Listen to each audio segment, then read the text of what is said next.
What's up, Ruby? What's up? Hey, so your question was why you take somebody back after they cheat?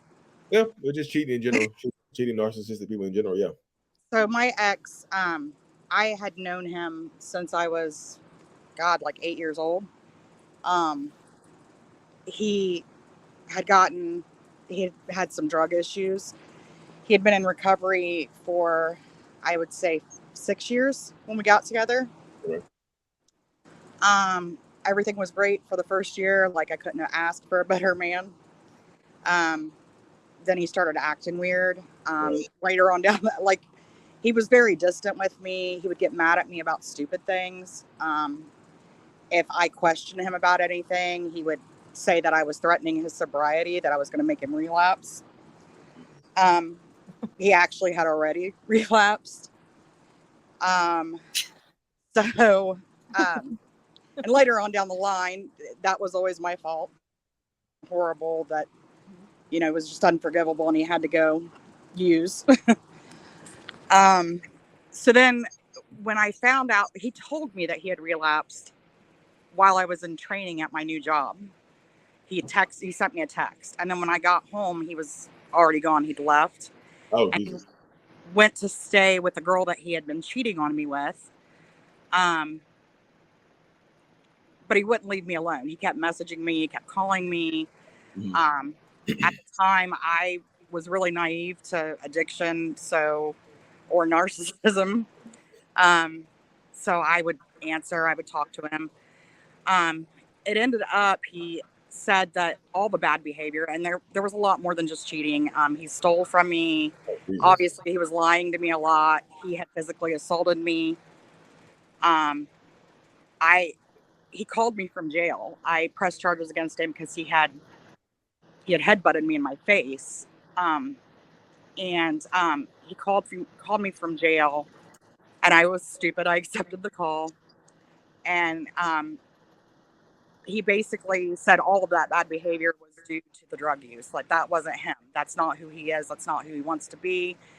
He told me I saved his life by pressing charges against him, laid it on really thick, and he begged me. He said, I can't do this without you. I need to get clean again. Please stay with me. And I bought into it, so I took him back. Did you drop the charges? No, no. Actually, because I had marks. What had happened? This was like a 3-day straight thing. He was binging, Oh, and Jesus. 3 days in a row, the police had been at my house. The first day, I was trying to go to work, and he was trying to run me off the road in my car. Yeah, when I tell you things were crazy and I made really bad decisions, believe me, I did. So basically, you didn't have a choice. They were pressing charges on him regardless. Right, Yeah, right. this Because the took off. second night he held me down on my bed in my bedroom, was screaming in my face of all these horrible things he was going to do to me, people he was going to have come do things to me. My daughter heard and called the police. She was in the other room across the hall with her door shut, and the dispatcher could hear him like she was sitting in the room with him. He was yelling so loud. So by the time the third night was when he had headbutted me in the face, and he did so because I insisted that he give me my house key and my debit card back. I wanted him to leave. I told him I didn't want him to come back. He didn't want to do that, so he assaulted me. Um, and it was like he called me when he was getting arrested, and then I didn't hear from him again for like a week. And then he called me, and he hadn't been using for a week. Obviously, he was in jail, and I bought it. I bought everything he said, hook, line, and sinker. And then I took him back. Um, he went to he went to a community based correction facility. So basically, he got to do like AA meetings. He was in there for a period of time. He got to get a job outside of the facility, and he would leave for work. And he was only in there for probably about 4 or 5 months. Okay. And he moved back in with me. Um, and things were good for about 2 weeks, and it just went crazy again. Can I ask how was he able to move back in with you? Like, they dropped the restraining order and everything after the charges, or After the charges, after he was put in jail, I dropped the restraining order. I went to court. The reason why he didn't actually go to jail was because I went to court and testified for him that we had been together for a year and he was never like that. And I did believe it was because of the drug he was using that he had become erratic, and that I thought he would do better in a inpatient rehabilitation as opposed to going to jail. so where are things now? What's happening? I have been no contact with him for 10 months. Okay. Actually, Hey, about a week ago, he had changed his number and called me. He woke me up at like 4:00 in the morning. oh Jesus. I thought it was my mom's emergency alert. So I answered because I'm half asleep, and a guy's voice said, "Hey," and I was a little shocked. I was like, "Who is this?" And then I was like, I called him by name. I said, "Is this you?" And he said, "Yeah." And I said, "Why are you calling me?" And he said, "Well, we haven't talked in a while." And I told him, "Yeah, that's intentional." And I hung up. And then he started texting me from the same number. I thought he had called me from someone else's number. Yeah. I didn't block it immediately. Yeah. When he started texting me, I realized that was his new number. Yeah. So I sent him a text back, and I said, when I said it was intentional, what I meant was we both just need to move on. You had me in your life for like 6 years and you didn't really want me. So it's, I can't help you with what he told me. And this is like, I would say the 5th time he's called me with this situation. His current girlfriend, from his story, I don't know how much of it's true. She's a little abusive to him. So he had told me that she was threatening him with a knife. So basically, I told him, So he called you and not the police? Yeah, and that's why I was like, I can't help you with that situation. I would recommend leaving or calling the police. And then I blocked the number so he couldn't reply. Okay. It's going to be a fight if he replied. So, yeah, I would say that her being abusive and threatening with a knife, could that have been true? Maybe, but him using that to talk to you is manipulation. Just trying to make it feel like he's struggling, he needs some help, because he damn sure should have called the police if that happened instead of calling you. Like, he wanted you to come over there. Mm-hmm. Hey, look, I left a knife under your bed. Can you come over here and have a knife fight with her? What are you supposed to do? You know what I'm saying? Yeah, and he had, before I had actually went no contact with him, they live about 45 minutes away from where I live. And he had called me in the middle of the night, and he's like, this was actually the month that I ended up going no contact with him. He called me up in the middle of the night, and he's like, "Oh, she's trying to stab me. You got to come get me. You got to come get me." What? And I said, "Where are you at?" Because I didn't want him to get hurt. I was freaking out. And I went and picked him up and drove him. He's 45 minutes north from me. I drove him 30 minutes south of where I live to his aunt's house and dropped him off. Okay. So this was 10 months ago. So now you've been 10 months no contact since then, since dropping him off? Then. Oddly enough, like you would think some of the stuff that has happened would have been the straw that broke the camel's back, but this was actually the straw that broke the camel's back for me. I dropped him off at his aunt's house. I came back home. The next day, he called me and wanted to know if I was going to come visit him. And I'm like, no, that wasn't my plan. That was his plan. Yeah. So I allowed myself to get sucked right back into an argument with him. And I hung up on him. And 2 days later, I'm a nurse. I work at a hospital. And I was at work, and my boss called me into her office. And she was asking me some strange questions and asking me like if I had ever taken care of any of my ex's current significant others. And I'm like, no. and she asked me if I had any problems going on with anybody. And I was like, well, I don't understand what you're asking me. And basically, his current girlfriend called my job and said that a couple of weeks ago, she had been a patient on my unit and that I was her nurse, and that she and my ex hadn't realized who I was because of the face mask that we all had to wear at the time. And until it was too late, and that I had went around and told everybody her personal medical information, and that I was stalking her and him, and that just a couple nights ago I had showed up at her house. Oh God, it's so horrible. Yeah. And I'm really happy to hear that you blocked him and you're done contacting, having contact with this guy for 10 months. Good for you. That's not easy to do. No, it took me 6 years to get there. So good job on that. Keep it up. Stay strong. Yeah, for everybody that's listening, like, I guess, like, the reason why I chose to do the live, we all, like, when you're in the thick of it, you make really bad decisions, and a lot of it is manipulation. There was a lot of mental abuse to where I felt like I wasn't able to make it without him because he told me that. He would say things to me like, "Oh, you're fat, you're ugly, ain't no other man gonna want you." Like, I was really down on myself. Like, I believe in myself.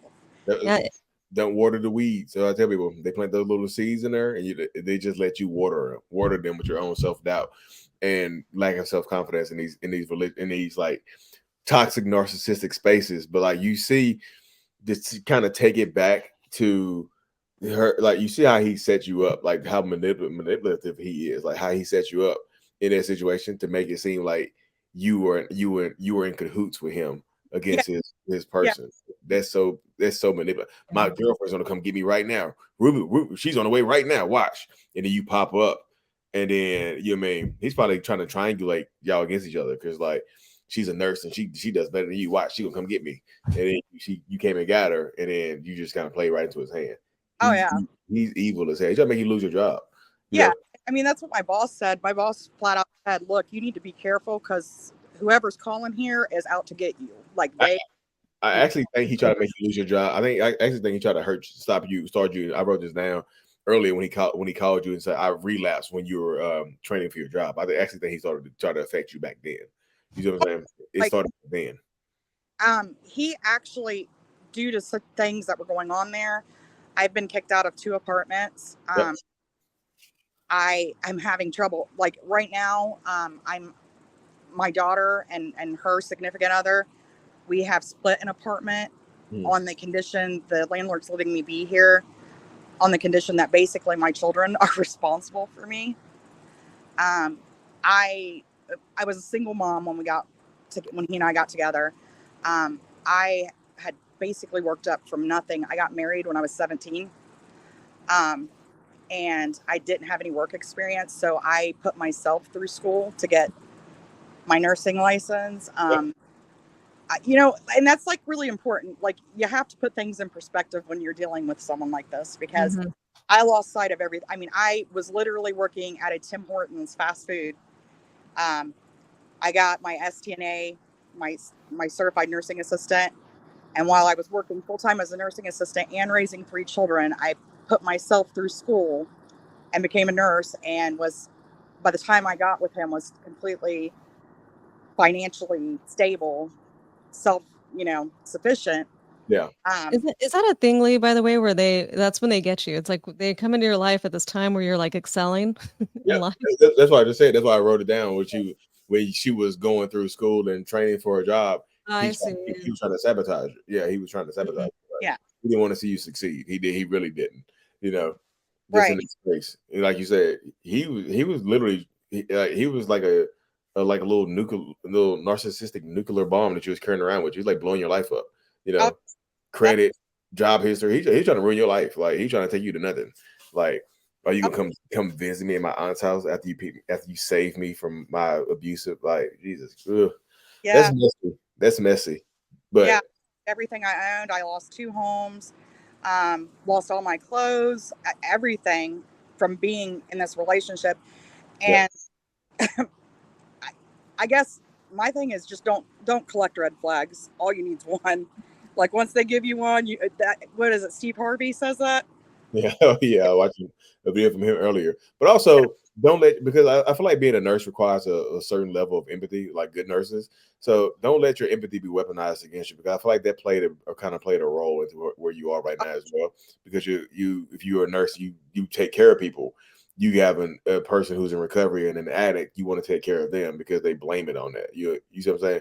But maybe the addiction and him are one and the same. Like this is him for who he is, on the drugs or off the drugs. At the end of the day, this is him and what he's going to be. This is who he's going to be. Is he completely done yet? I don't think he's completely done. I think he's going to kind of segue into he's going to try again, because Yeah. his life, I don't think his life is where he wants it to be. So I think he might try again. And like I said, he's going to come try to nuke your life again. You know what I mean? Oh yeah, it's awful. Like really, you'll go like a month and nothing, and it's like, he finally took the hit on, and then No. all of a sudden you're getting a call at 4 a.m. and it's hey. Yeah. It's like I tell people that narcissistic people have like a sixth sense when you're moving on and you're happy. Like they'll be like, he probably sleeping in the bed and just like, like yes. He just called you. He just like literally sleeping in the bed, woke up like your spirit woke him up. You disturbed his you disturbed his slumber like a fucking mummy. It's just like your good spirit woke him up. Smell happiness. No. They called her. Well, Ruby, good job. I got to get out of here, but I want to say I'm really excited for the show. And good job, Ruby, saying no contact. Really looking forward to this, and thanks, Lee, for bringing me in and introducing me. And coming over, seriously, thank you. Yeah. Okay, we'll see you guys soon. All right, bye. But yeah, Ruby, stay away from him. Like I said, stay no contact. Keep blocking. Keep doing what you need to do. Because like I said, if you don't, he's going to try to find an opening to come back into your life and ruin your life. I promise you, he is. I think he gets a kick out of like taking you down. He'll leave you broken and desolate, and he'll just try to move on to somebody else. Yeah, absolutely. That's exactly what he does.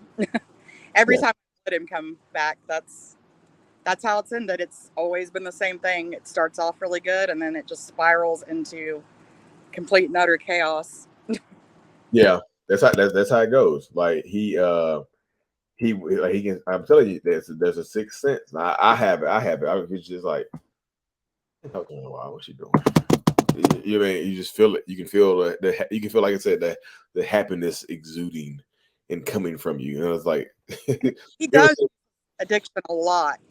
Like I have a friend who has been, she's an alcoholic, she's been clean and sober for oh my gosh, like 30 years. Mm-hmm. And I was talking to her at one time because he kept telling me that I needed to get into a 12-step program. He told me I needed to go to like a Nar-Anon or an Al-Anon to learn how to deal with him, to learn how to help him, because and he would like go through these 12 steps and he would twist them in a way that it sounded like I was the problem. Yep. Like, step one is admitting you have a problem. Yeah. and he told me often I needed to admit that I was the problem. Step one, admitting you have a problem. So there you go. So, and I remember my friend just telling me, she was like, is he not understanding what the 12 steps are for, or is he, intentionally twisting them to use against you? And he was literally twisting the meaning to use it against me. Yeah. I would say that he weaponized his healing. Yeah, he did. But I'm gonna get off here so I can go get my daughter to bed. Be safe, take care of yourself. Thanks for coming on, okay? Seriously. Thank you for talking to me. No problem. Be safe. Seriously, be safe. Take care of yourself. Thank you so much for making it to the end of my video, y'all. I am truly, eternally grateful for every single one of y'all that support the channel in any way, shape, or form. If you haven't already, make sure that you subscribe to the channel so that we can reach more people, to help more people. The self-love brand is available. I'm strong. I love me. It's a self-love brand. The self-love journal is available on Amazon as well to help you rebuild that self-love and identity, during the toxic relationship. Also, look into joining the channel memberships to get more behind the scenes perks and things like that, y'all. Thank you so much for your support. Thank you. Thanks.